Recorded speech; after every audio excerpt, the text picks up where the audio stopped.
We begin today's show in Hong Kong, where authorities have shut down government offices and postponed debate in the Legislative Council one day after riot police fired tear gas, rubber bullets and pepper spray at tens of thousands of demonstrators who took to the streets to protest a bill that would allow the extradition of Hong Kong residents to mainland China.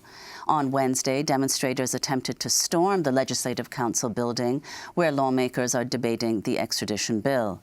Human Rights Watch criticized Hong Kong authorities for using what it described as excessive force to suppress peaceful demonstrations. Protesters described the police using indiscriminate force. The Hong Kong police actually fired tear gas towards the crowd, while no people are showing any symptoms of attacking. So they're just doing it. We think that they're trying to oppress our rights of expressing our opinion and actually oppressing the freedom. This came days after as many as 1 million protesters marched in Hong Kong against the extradition bill Sunday. The protests are some of the largest Hong Kong has seen since before Britain's handover of Hong Kong in 1997.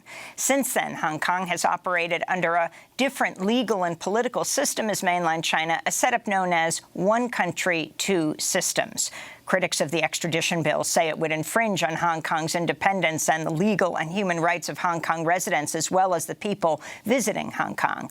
We go now to Hong Kong, where we're joined by Mary Hui. She's a Hong Kong-based writer, reporter for the news outlet Quartz. She's reported on the extradition bill and has been covering the mass protests. Welcome to Democracy Now!, Mary. Can you start off by talking about the significance of this bill that was passed? Just explain it. Sure, and thank you for having me, Amy.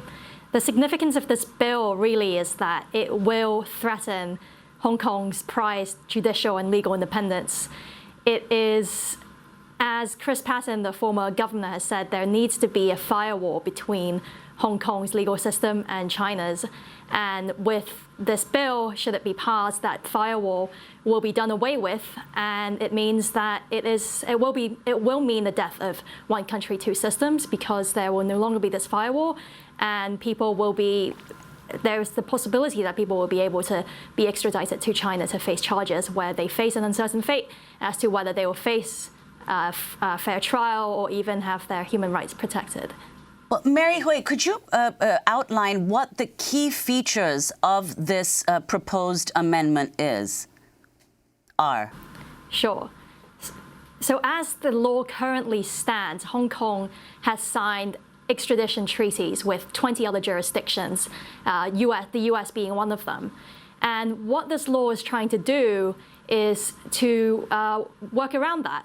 Under the current law, the People's Republic of China is actually explicitly ruled out as a place that people can be extradited to. And so there is no extradition at all to China under the current law.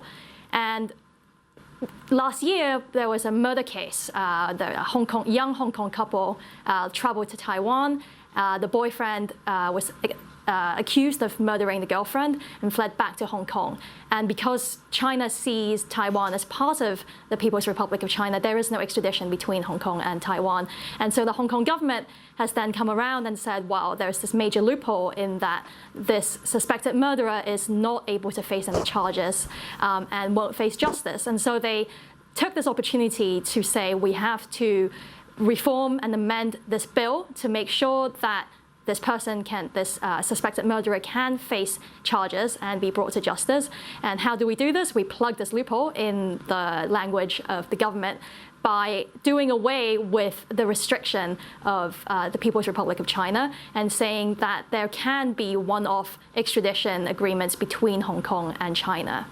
I want to read a recent tweet from the exiled Chinese writer Ma Jian, who on Twitter said, "At the Hong Kong Literary Festival in November, a friend accompanied me at all times for fear I'd be secretly kidnapped and smuggled to China. If the extradition law passes, any critic of Xi's regime could be legally, openly abducted. It would be the end of freedom in Hong Kong," Ma Jian said. Your response, Mary Hui? I think that is a very, very reasonable fear.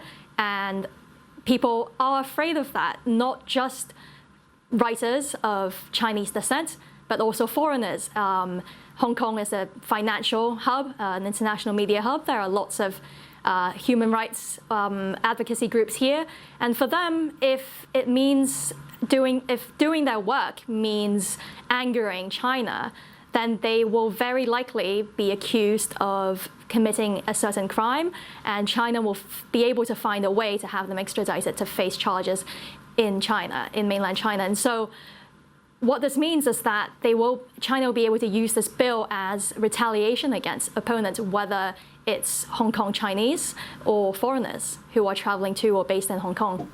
Mary, could you explain who's behind this proposed amendment, and why is it being proposed now? Yes, so really who's behind it is the Hong Kong government, but who's behind the Hong Kong government is the Beijing government. The Hong Kong government has insisted that this is their own initiative. Chief Executive Carrie Lam has repeatedly said that this is her making, the Hong Kong government's making. There is no instruction from the Chinese government, though the top official based in Hong Kong, the top Chinese official, has made the unusual move of trying to persuade Hong Kong politicians to back the extradition bill. So as to whether China really isn't behind this bill is uncertain, and I'm doubtful of that. Could you describe, Mary, the kinds of the protests that are taking place and the violent crackdown by the police in Hong Kong against the protesters? Mm-hmm. So the protesters started gathering outside the central government offices on Tuesday night, local time here.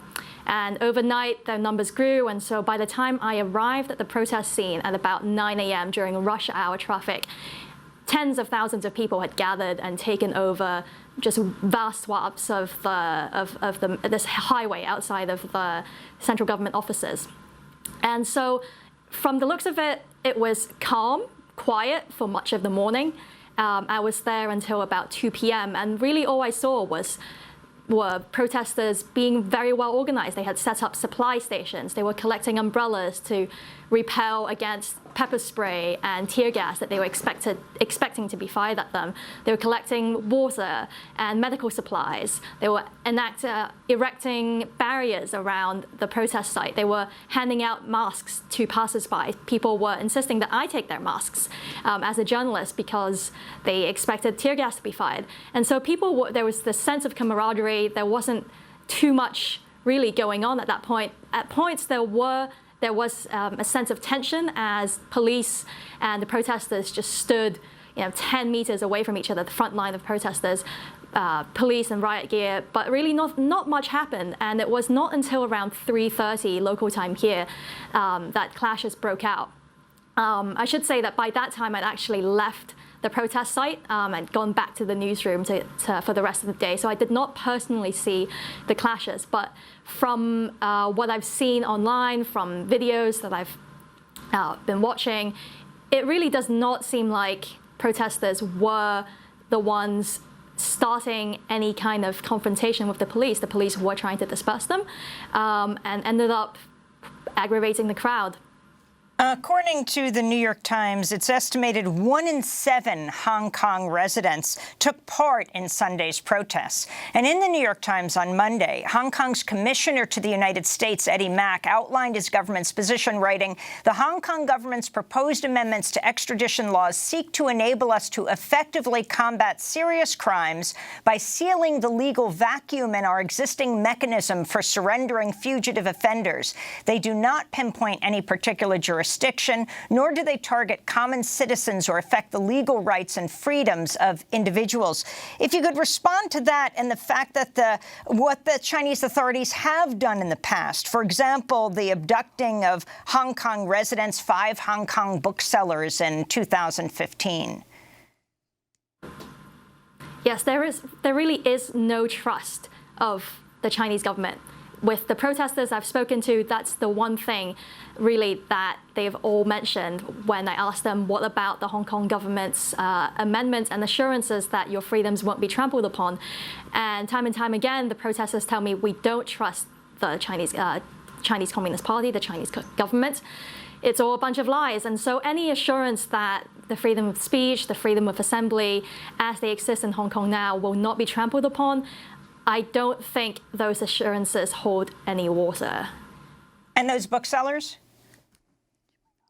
And the booksellers, of course, there is that precedent of Chinese government coming in and essentially launching this global campaign, not just in Hong Kong, but elsewhere, of state-sponsored kidnapping. And so with the booksellers, I think people have looked at that and seen how the Chinese government will behave without an extradition bill legalizing and legitimizing their behavior. And so with the bill, I think what we'll see is just this legitimizing of state-sponsored kidnapping, as some people have called it.